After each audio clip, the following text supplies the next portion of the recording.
Hi, Darren here from Rise Local. In today's video, I'm going to share with you 7 tips to slash your cost per lead from Google Ads.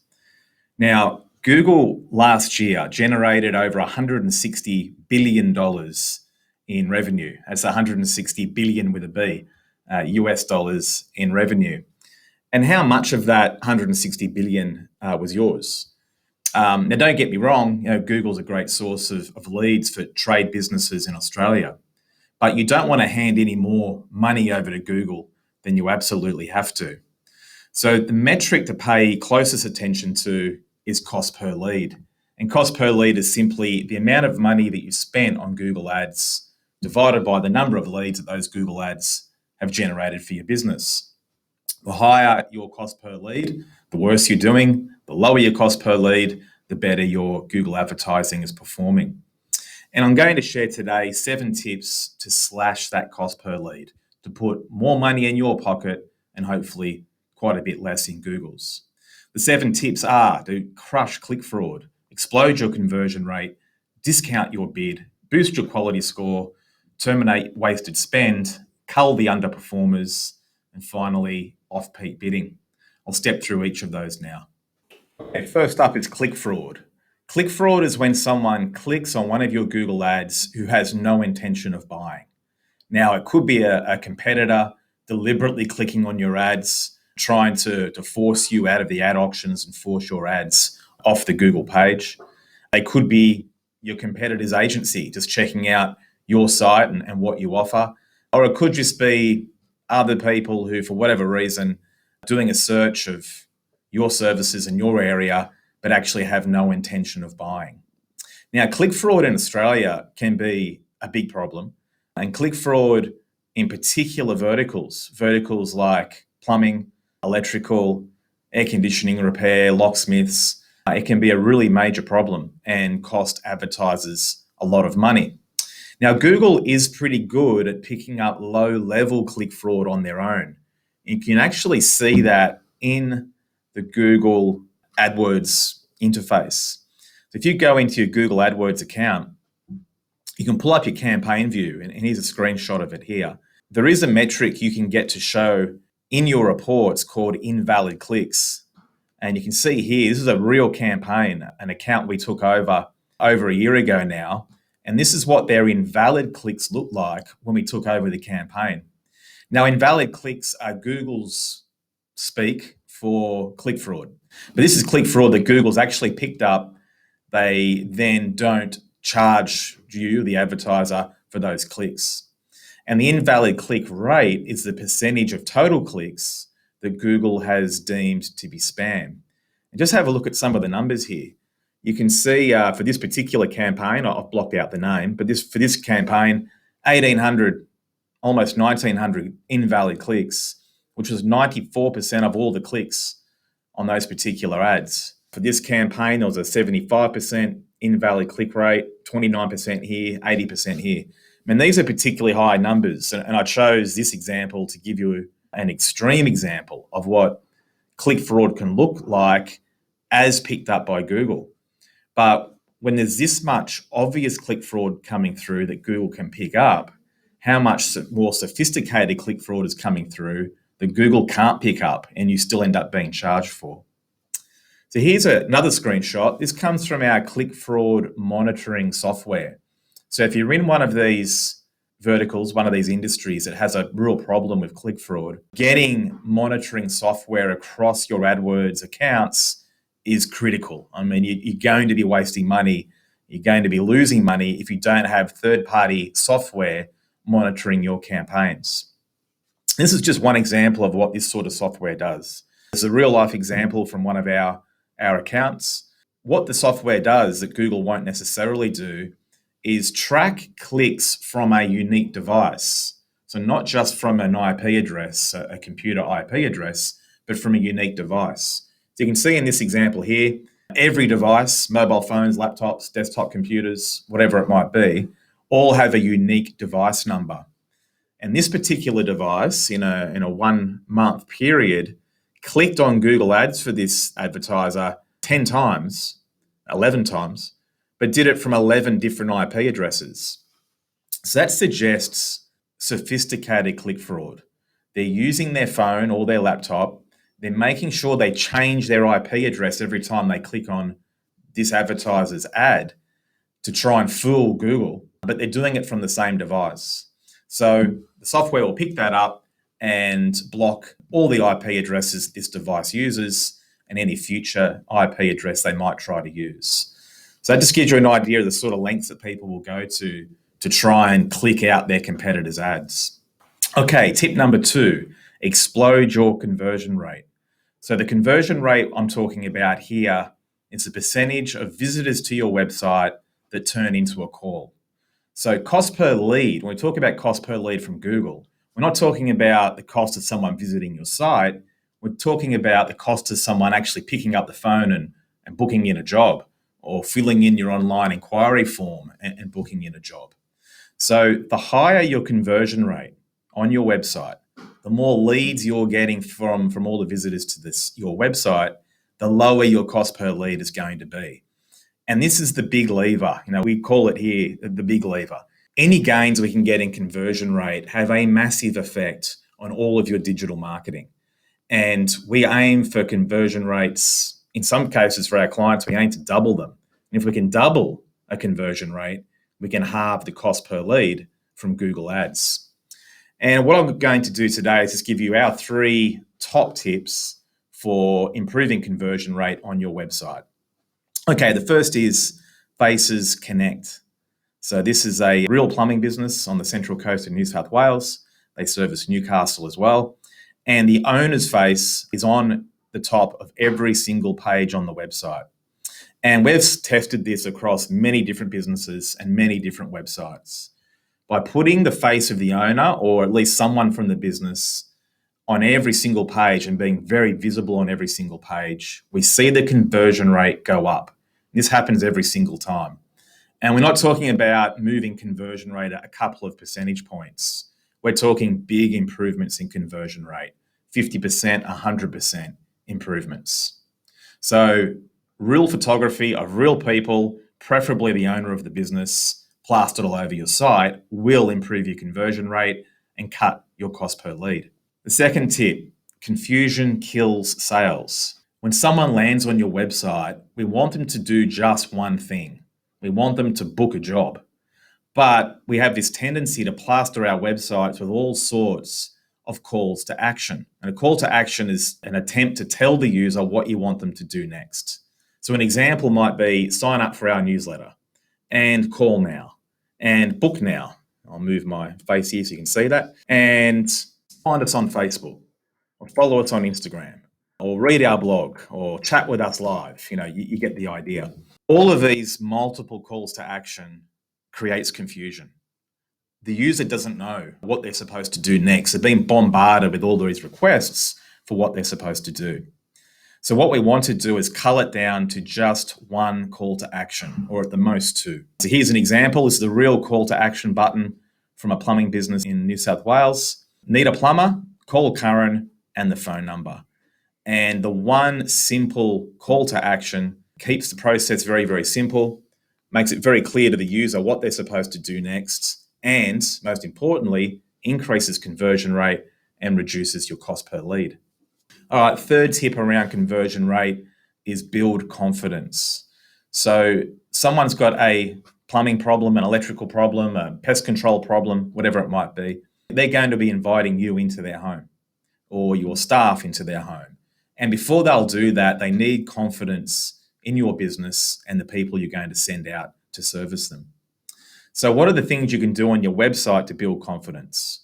Well, one we've already touched on, and that's to get the name and the face of the owner onto the website and show that the owner of the business stands behind their brand.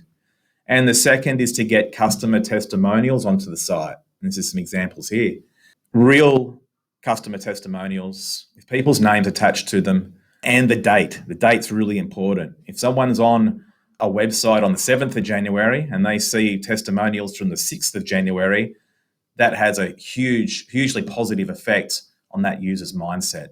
And again, when we add the owner's photo and name to a business, and we add customer testimonials to a website, we see the conversion rate increase and your cost per lead will come down.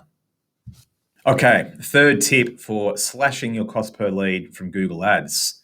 This one is discount your bid. Every single keyword in your Google Ads campaigns has a bid attached to it. That is what you're willing to pay Google if someone clicks on your ad. And you're going to set, or your agency will set, that cost per lead at a number that makes sense for your particular business. Now, one way to reduce cost per lead is to firstly reduce your cost per click, that is the amount you pay Google. And a way to reduce your cost per click very quickly is to discount your bid. And this is something you can do immediately. So in the Google interface, every single keyword, that's a column down here, you'll see the max CPC column next to your keywords, and that's where you set your bid. And if you slash your bid from $23 to $13, you're going to pay Google a lot less in terms of your cost per click. Now, there's a little caveat to this, and that is that moving your bids around is a bit of a fine science. If you drop your bid too low, then your ads will drop out of the top of Google's search results. They'll drop to the bottom of page one, or maybe even not on page one at all. And then you'll get a lot fewer clicks. So yes, your cost per click will come down, but you'll get fewer clicks, which turn into fewer leads. So there's a really fine balancing act to do here. You want to bid as low as possible to still deliver the number of leads that you need at a rate, at a cost per lead that makes sense for your business. Okay, tip number 4 for slashing cost per lead is to boost your quality score. Now, every keyword in your Google campaigns has a quality score attached to it. And that's a score that Google gives your keyword out of 10 based on a criteria they have. And the higher the quality score, the less you'll pay Google for each click. So again, in the Google Ads interface, you can actually see your quality score for every single keyword. You need to activate the column, but when you do, you'll see all your keywords listed down the left here and the quality score attached to each one of those. So a quality score of 10 out of 10 or even 9 out of 10 is considered excellent. 7 out of 10 is still really good, but anything that's 5 out of 10 or lower is a keyword that needs some attention. You want to make sure that quality score is brought up to at least 7 out of 10. And here's an example here. How does quality score work? The higher your quality score, the less you pay Google per click. So what that means is you can actually outrank a competitor in the search results. Your ad can appear above theirs, but your cost per click can also at the same time be lower than your competitors. And that's all because Google will reward advertisers who have a higher quality score. So what are the elements of quality score? Well, there's 3 factors that determine your quality score out of 10. And they are ad relevance, expected click-through rate, and landing page experience. And look, you could do a whole video just on quality score, but very briefly what they mean, ad relevance is your ad closely linked to the search intent of the person who's using the Google search engine. So for example, if someone's looking for an electrician in Melbourne, does your ad talk about electrician in Melbourne? And if they do, you'll get a high ad relevance score. Expected CTR. So Google knows that if you're in ad position number 1, they expect your click-through rate to be within a band, 15 to 25%, let's say. But if your actual click-through rate, when you're in the number 1 spot, falls below that band, that will cause your quality score to drop. If your actual CTR, your actual click-through rate, is higher than what Google expects, then you'll get a better quality score. And finally, landing page experience. Google will reward a site that delivers people to a page, from a Google ad to a page, that answers that person's question. But if someone clicks on an ad, goes to your page, and then bounces back to the Google search engine again to keep looking, that suggests their experience on your landing page was poor. So Google will penalize you.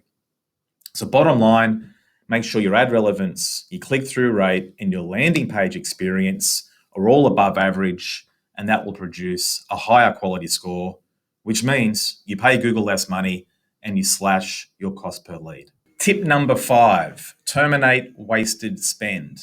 Now, there's lots of ways you can waste your budget in Google Ads, and I'll touch on just a couple of them in this video. The first is accurate location targeting. Now, let's imagine you're a plumbing business in Geelong and you service the Geelong area and surrounding suburbs. It's pretty obvious, but you want to make sure you don't waste any of your budget targeting people in Melbourne. And you've got to get the settings right in Google to ensure that you're not wasting any of your budget targeting people outside of your service area. I'm continually surprised at how often we take over an AdWords account and the location settings are set up incorrectly. So there's a simple one. Make sure you're targeting people who are in your actual service area. A second way that you can improve or terminate wasted spend is to ensure that you're accurately targeting the right keywords. So again, let's imagine our plumber down there in Geelong, and they want to do hot water systems. That they maintain, repair, and replace hot water systems. If they've got the word hot water in there as one of their keywords in Google Ads, and someone searches for a hot water urn, it's quite possible their ad will show. And a hot water urn is not a hot water system. And here's a real life example. Someone looking for a hot water urn, that is, restaurant equipment or kitchen equipment, is not looking for a hot water system. And yet here are two plumbing companies who have their ads running for that particular keyword. So anytime hot water and inline plumbing both want hot water system leads. The restaurantequipment.com.au website, they're the ones selling hot water urns. So if anyone clicks on this ad at the top expecting to find a hot water urn, they're going to be disappointed and they're going to bounce off that website. So really important that you get your keyword targeting accurate.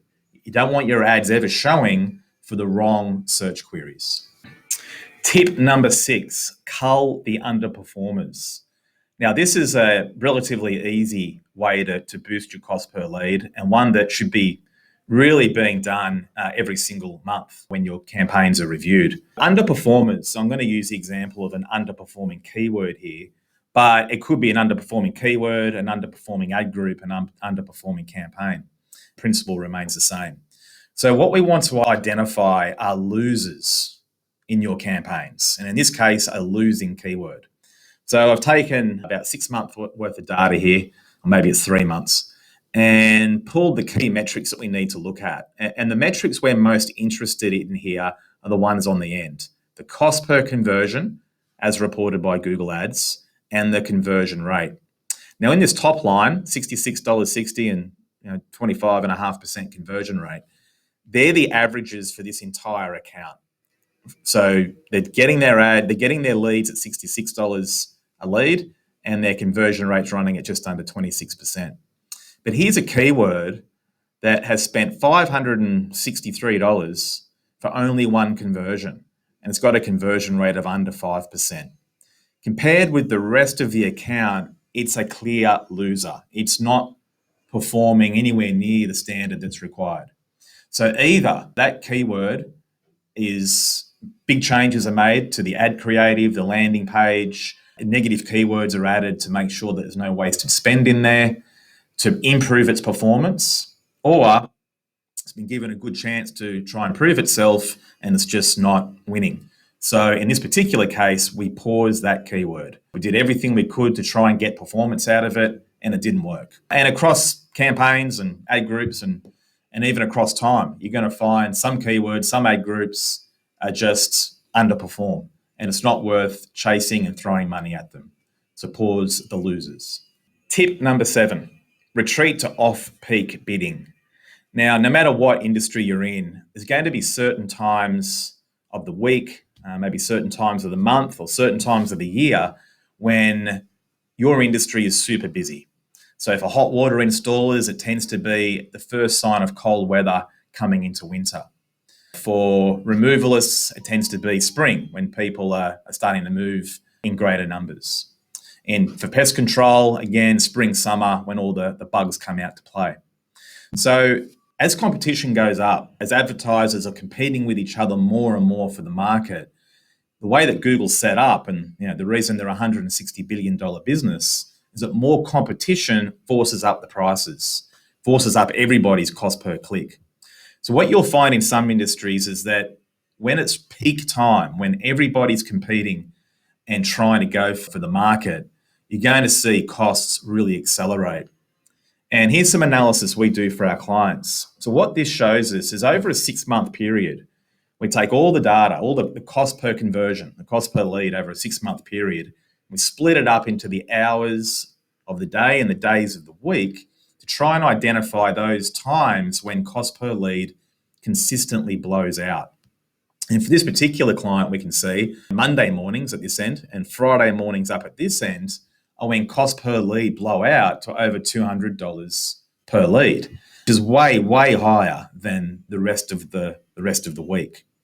So what we'll do in this example is seriously consider pausing ads on Monday mornings and Friday mornings, let the competition go and blow themselves out and blow their budgets out, all competing with each other. And we'll focus on those times of the day and those days of the week when competition is lower. We can still achieve our clients' goals, still drive them enough leads, but at a much lower cost per lead. Okay, so just to quickly wrap up, 7 tips to slash your cost per lead.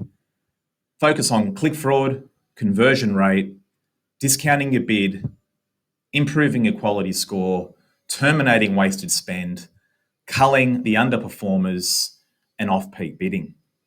Because after all, your money's better in your pocket than in Google's. So now's the time to get super focused on slashing your cost per lead. If you'd like to book a call with me for us to take a look at your Google AdWords campaigns and look for opportunities you could slash your cost per lead, or alternately just to talk about marketing strategy in general, visit riselocal.com.au/contact. The form there, you can put in a preferred day and time that we can have a chat, obligation free, and I'd love to hear from you and discuss the challenges you're facing in your business. See you soon.